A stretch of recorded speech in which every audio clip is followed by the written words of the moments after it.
first female astronaut from the US went to space for a 6-day space flight, she was given 100 tampons. And then the other part of that story that's less often told is that was the second calculation. The initial calculation was 200 tampons. Oh my God. I can be talking to a patient for 10, 15, 20 minutes, and then at the end of it, even if I've introduced myself as the doctor, they'll say, when is the doctor coming to see me? Because it's still implausible that in this day and age, women can be doctors. Yeah. A goal without a plan is just a dream. But if you work really hard and you set these milestones for yourself, you can even exceed what your loftiest expectations of the life you want for yourself are.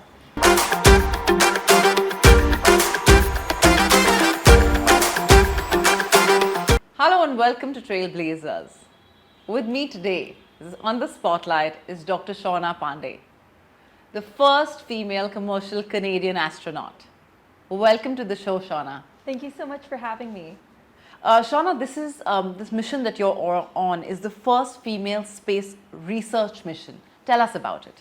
You know, it's incredible that so many of these firsts came about by happenstance. So I will be flying to space with Virgin Galactic's new Delta class of spacecraft as early as 2026, and I will be flying with two teammates who also happen to be women. And I'll be flying to space with Kelly Girardi of the USA, as well as Dr. Nora Patton, an aeronautical engineer from Ireland, who also happens to be Ireland's first astronaut. And we have worked together and trained together for a number of years through the International Institute for Astronautical Sciences. And this just feels incredible to be part of the first all-woman research space flight. It wasn't something that we set out to do. We just really believe in space and microgravity as the next great research laboratory. And we always, the values that we uphold as an institute include excellence, teamwork, science, service, community, leadership, and experience. And it just happened to be that the women selected for this flight were all women. So, you know, I like to say the only thing better than going to space is going to space with your friends. Oh, how amazing is that? Well said. Shawna, tell us a little about your childhood. Like, where have you grown up and what has it been like? Yeah, so I'm a first-generation immigrant. My parents were brought up in Mumbai, and in the 80s they packed up everything they had in 2 suitcases and then moved across the world to start a whole new life in the middle of rural Canada, landing in the middle of winter in minus 35 degrees Celsius, which I think was a little bit of a shock to the system. Of course. And you know, so growing up, watching my parents forging this new life for themselves across the planet, I think it's easy to take for granted that every value they instilled in me was part of my normal growing up. So the number one thing that I've inherited from my parents is a work ethic. And so I like to joke that there's a work ethic, there's the immigrant work ethic, and then there's the Pandya work ethic, because I just grew up thinking it was normal to work from 7 a.m. to 10 p.m. and that was the normal work day, because I would just see my parents do that. And so, you know, from that, I just learned that, you know, 3 key elements are to show up, work really hard, and never give up. Oh, wonderful, wonderful. And have your parents also had any sort of background in this, anything like what you've done? Not at all. Not at all. I think my parents, the best thing they did for me is just realize that I was maybe a little bit out of what was normal for a child. Yeah. I remember as a kid, my mom was listening to a radio talk show once, and there was a child psychologist on, and the parents would phone in saying, how do I get my kid to read more? You know, I just really want to get my child to read more. And my mom phoned in, she said, my child reads too much. Yeah. What do I do? And so, you know, I always had this innate curiosity. I always read a ton of books. And then the other thing I think that really shaped who I am today is just being outdoors. So my parents were quite adventurous. They took us camping from a very young age, and then building on that love of the outdoors, I would do outdoor education classes in junior high. I was part of the Girl Guide. So that really gave me exposure to these beautiful, vast night skies where you would see these glimmering starscapes. And even before I knew that being an astronaut was a profession, I would think, I want to be there. I want to be amongst the stars. Oh, really? How amazing. So what is this milestone that you're taking on in the coming year mean to you personally? And do you think that it also signifies the future generation of women in terms of making it an easy access for them? Because you are taking, you'll leave a mark by what you're taking on. This still feels really surreal to think that I'm going to space, because this is a dream that I've had since I was a kid. Yeah. So the other part of my childhood that we haven't talked about yet is I was a kid growing up in the 90s in Canada. And so I got to watch Canada's first woman, Dr. Roberta Bondar, fly to space. And I thought, Canadian women can do that. I want to do that. So, you know, when you're a kid, you think you oversimplify. So I thought, to do what Dr. Bondar does, I just need to follow her career trajectory. So she's a neuroscientist, a physician, and then an astronaut. So for me, there was no hesitation. I thought, I'll study neuroscience, medicine, and then go be an astronaut. Okay. And for the longest time, I was a neuroscientist. I went to medical school and became an emergency physician. And then as of June 20th, 2024, my space flight was announced. And so to go full circle from setting these high, lofty, not even the sky is the limit kind of goals, and then to realize them feels incredible. And so what I want young women, young people who might be watching my career trajectory to know, whether you're interested in space or not, to set really high ambitions for yourself. Okay. But then work really, really, really hard to get there, because a goal without a plan is just a dream. But if you work really hard and you set these milestones for yourself, you can even exceed what your loftiest expectations of the life you want for yourself are. Very well said, Shawna. That's very inspiring. I think a lot of people get stuck in the middle of having a great idea of what they want to do, but without working hard, it's not taking you anywhere. So we are also proud of you, because we're looking forward to watching your journey from here on, all the way into space. What does it feel like to be a part of a mission that represents a shift in the way, the accessibility to space? Do you think it's also going to, of course, we already talked a little about it. Will it change how accessible it will become for women and other minorities? That's my hope. So when we look at the landscape of who has gone to space already, it has been 12 to 14% women. So about 700 people have made it to space so far, but women are still far in the minority. And when you look at the women of color who've made it to space, it drops to single digits. So we still have a lot of work to do. And part of it is when you look at the origin of where human spaceflight came from. Today, it's very inspirational, very collaborative, very aspirational, and it's a journey of discovery. But the origins of human spaceflight came from the Cold War era, when it was this political showdown between the Soviet Union and the United States, in this show of technological, political, and even economic superiority. And so by the nature of those missions, the folks who would be picked to go to space would be male military pilots, mostly Caucasian.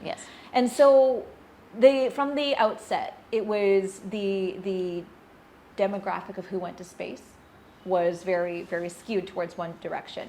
And then when we entered the era of the International Space Station, it changed to being very collaborative, very exploratory. And so it wasn't just the military pilots, it was the scientists, the engineers, the explorers. And so then we saw a certain broadening with women, with teachers, with storytellers being able to go to space. And now with the rise of commercial space, with different access to space through suborbital spaceflight, through orbital commercial missions, I have this vision of, there being several years from now, having 100 people in space at one point. And so now that we have increased access to space, it's like this platform where it's not just scientists, but maybe journalists and poets and entrepreneurs and artists who will have access to space. And what humanity has shown us time and time again, when you give humans access to a platform, whether it's the internet, whether it's social media, humans are very creative and resourceful, and do something amazing with it. The output will surprise us. And so that's my hope with increased access to space. Wonderful, wonderful. Shawna, as a woman in a highly competitive space of space exploration technology, what are some of the biggest barriers you faced as a woman? I think it's easy to be underestimated. And I think the beauty of being at this stage in my career is this truly feels like self-actualization. It feels like living my best life. And so now when someone tries to diminish me in conversation, it doesn't matter to me. It's their problem. It's not mine. And whether it's insecurity, whether it's ignorance, it doesn't matter, because it doesn't affect the success and the trajectory. I've had for myself. And so even in medicine, this happens all the time. Yeah. I can be talking to a patient for 10, 15, 20 minutes. And then at the end of it, even if I've introduced myself as the doctor, they'll say, when is the doctor coming to see me? Okay. Because it's still implausible that in this day and age, women can be Okay. doctors. Yeah, And so, you know, there's folks who don't understand what it takes to get to this level, or maybe it makes them feel, for whatever reason, that for whatever reason, my accomplishments are diminishing theirs. Yeah. And so they'll try to diminish my accomplishments, but it doesn't change the fact that at the end of the day, I'm still going to space. I'm doing something I love. I'm doing it in the name of science that will have positive impacts Yeah. for both human spaceflight and for society on Earth and medical research on Earth. And that, to me, at the end of the day, is what matters most. And I'm very secure. I'm very excited about that. So the rest of it, it's just, you know, water off a duck's back. Yeah. It just rolls right off. So space exploration in general, historically, has been, you know, made around male physiology. Now, do you feel like, oh, you know, when you're at space, the unique challenges that women face are sort of catered to in your journey up to space? Yeah, absolutely. I think the fact that the demographic is now slowly diversifying Yeah. means that we can't ignore that, you know, we need to consider different body shapes, body types, different physiologies. And so two areas that come to mind. So one is obviously menstrual health. Yes. Famously or infamously, when Sally Ride, the first female astronaut from the US, went to space for a 6-day space flight, she was given 100 tampons because that's what NASA's engineers, all male, calculated at that time that she would need. And I think any woman knows that if you're going through 100 tampons in 6 days, you need to see a doctor. Yeah. And then the other part of that story that's less often told is that was the second calculation. The initial calculation was 200 tampons. Oh my God. Right. So again, you know, they could have just asked a woman. They could have Yeah. just had a woman on the team to say, maybe let's reconsider that. Yes. And so when we talk about longer duration spaceflight, Yes. orbital spaceflights, and how menstruation is managed, or what the research around that is the short answer is we need more data, because most women astronauts in longer duration spaceflight opt for menstrual suppression through oral contraceptives, through IUDs. Okay. They opt just not to have their periods. So there are a number of women who do opt to have their periods in space, but that number is few and far between. So Okay. what truly is the impact of the spaceflight environment, the increased stress, the microgravity environment, the high radiation environment, all of those working together synergistically? The answer is we just need more data. We need more women, and we need more studies. Yeah. The second area that comes to mind is that women and men are built differently. So the proportions, the stretchiness of our ligaments, the angles at which, you know, our pelvic bones and our Stretched. exist, they're different. Yeah. And so when it comes to proportions for spacesuits, they're slightly different. The pressure points and the range of motion is going to be different for men and Right, women. of course. So, you know, it's not one size fits all. You Yeah. can do it, but if you truly want your team to perform, you're going to take their physiology into context. So movement and performance is easier.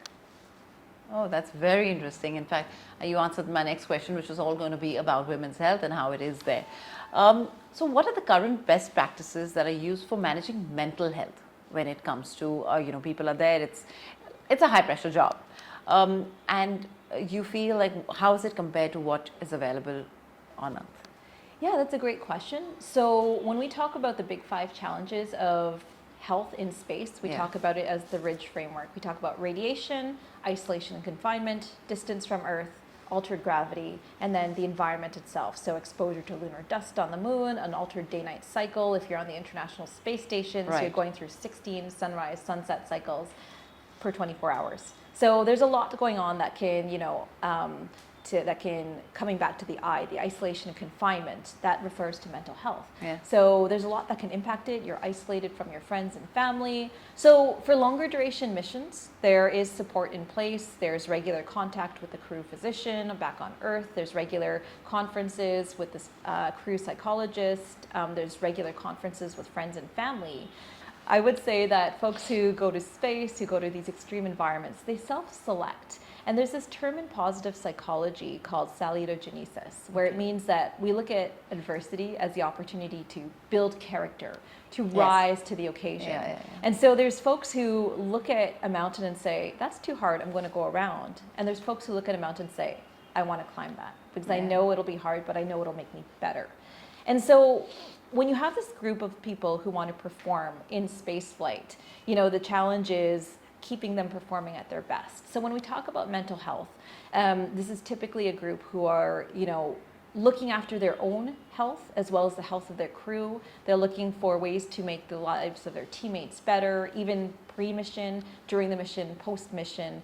And we call that type of behavior expeditionary behavior. And it's true all throughout the exploration world. So I'm also a 2-time aquanaut. I've done 2 underwater missions for totaling over 11 days. And the dynamic there was a little bit different. I was the only woman on a crew of 4 other men, 4 other males. And the commonality there is excellence. You genuinely care about each other, you care about the mission, and you want to do the best possible job at the end of the day. So mental health really, coming back to your question, it's about seeking to look out for yourself as well as your crew, and then keep the bigger picture in mind. Shawna, with long duration space explorations coming up, what do we know and understand about menopause in space and its potential impact? Yeah, that's such a great question. So the short answer, as we're quickly learning about everything related to women's health in space, is that more studies are needed. And so because when we look at the N number of women who've been to space, we've just passed the 100th woman who's gone to space, which is an important milestone, but hopefully we'll come to a future that it won't be just hundreds, but thousands, and it will, it just becomes normal to have women going to space. So when we look at that subset of women who've gone to space, and then the subset of women who've gone to space post-menopause, it's a small number. And so trying to extract trends based on a very small number becomes very hard. And so the short answer is we need more studies. We need more women in space. Yes. Given that no humans conceived in space yet, what is the effect space and the environment has on female fertility and reproductive sciences? I'm so glad you brought that question up, because the short answer is we just don't know. And so one of my areas of study is sexuality and reproduction in the spaceflight environment. And we have decades of data from wasps, from jellyfish, from zebrafish, from mice, from rats, saying that at best, the data is conflicting. Some studies suggest that there are mutations. Some studies suggest that there are effects, but they're transient. Some studies suggest that there's increased death in offspring from wasps who've been flown to space. So, and some studies suggest that maybe there's effects, but they're inconsequential. So all of this data is conflicting. And so when we talk about the bigger picture, especially for those who are serious about humanity being a permanent, off-world, multi-planetary species, well, that implies procreation. So we have a few things to sort out. And so the bigger picture is looking at the puzzle pieces of female fertility, male fertility, attraction, in utero development, zygote formation, blastocyst formation, implantation, and then even surviving all of that, getting to the point of labor and delivery in an altered gravity environment. That's a lot to consider. So I've literally written a book chapter on this subject, and then my co-author has gone on to found the Advanced Space Life Research Institute. So amongst my many other hats, I'm the chief of space medicine there, and the whole goal of ASRI is to create this ethical roadmap towards solving all of these question marks in women's health, men's health, attraction, biopsychosocial factors, biotechnological factors that can help address some of these challenges. So I think this is going to be a running theme in this interview, but I hope maybe that my saying that further studies are needed, explore it, I hope that this inspires a budding scientist out there. As a physician, what are your thoughts on? Do you feel that the female health is as a topic as a whole, as something we all look into, is neglected in space and on Earth? Absolutely. So I think the trend that we're seeing in spaceflight is that women's health isn't just understudied in space, it's understudied on Earth. You know, we look at conditions like endometriosis, adenomyosis, we look at fibroids and abnormal uterine bleeding, and there are women who've dealt with this for their entire lives, for decades, and it's only just now getting adequate recognition. And so we need to believe women, and we need to prioritize studying why women, you know, may have menstrual abnormalities, why they may be suffering, and it starts with prioritizing women's health on Earth and in space.